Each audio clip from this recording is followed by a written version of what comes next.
வணக்கம். நான் உங்கள் ஜெயா. இன்றைக்கி நம்ம இந்த வீடியோவில் ஐங்குறு நூறுவை பற்றி பார்க்கலாம் வாங்க. ஐங்குறு நூறில் 500 ஆசிரிய பாக்கள் இருக்குது. இது ஒரு அகநூல். இதில் 3 அடி சிற்றிலையும் 6 அடி பேரலையும் கொண்டது. சிற்றிலைனா குறைந்த வரிகளை உடைய பாடல், பேரலைனா இந்த ஐங்குறு நூறுலேயே அதிகமான வரிகளுடைய பாடல். அதனால் இதில் இருக்கிற பாடல்கள் 3லேருந்து 6 அடிக்குள்ளே இருக்கும். அப்புறம் குறிஞ்சி முதலான 5 திணைகளுக்கும், அதாவது குறிஞ்சி, முல்லை, நெய்தல், பாலை அப்படின்னு இருக்கு இல்லையா, அந்த 5 திணைகளுக்கும் ஒரு திணைக்கும் 100 பாடலாக மொத்தம் 500 பாடல்கள் இதில் இருக்குது.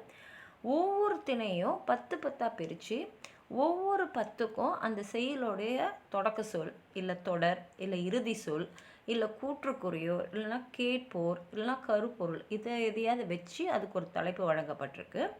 இதனை மொத்தமாக 5 புலவர்கள் பாடியிருக்காங்க. மருதம் ஓரம் போகியார், நெய்தல் அம்மூவனார், குறிஞ்சி கபிலர், பாலை ஒதலாந்தையார், முல்லை பேயனார்.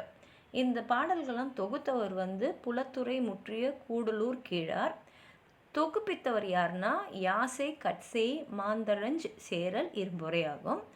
இதுக்கு கடவுள் பாடல் பாடினவர் பாரதம் பாடிய பெருந்தேவனார்.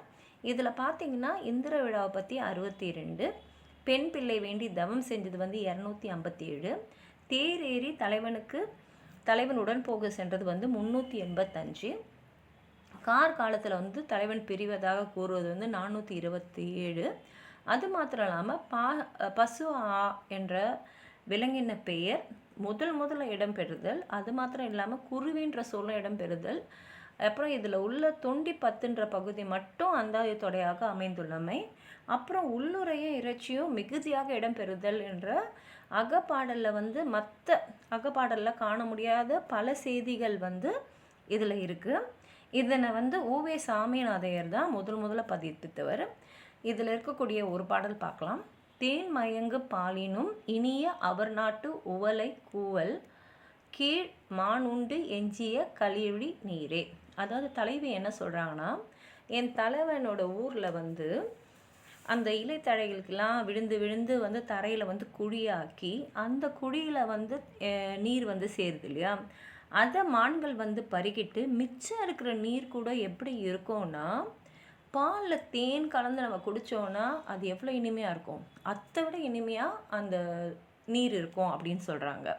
அதாவது காதலால் ஒரு தேன் பாலையும் வெஞ்சக்கூடிய அளவுக்கு என் தலைவனுடைய ஊரில் அந்த நிலத்தில் மான்கள் பருகி போன பிறகு மிச்சம் இருக்கிற நீர் இருக்குன்னு சொல்கிற அளவுக்கு அந்த காதலி தன்னோட காதலை வெளிப்படுத்துகிறா அப்படின்னு கபிலர் இதில் குறிப்பிட்டிருக்காரு.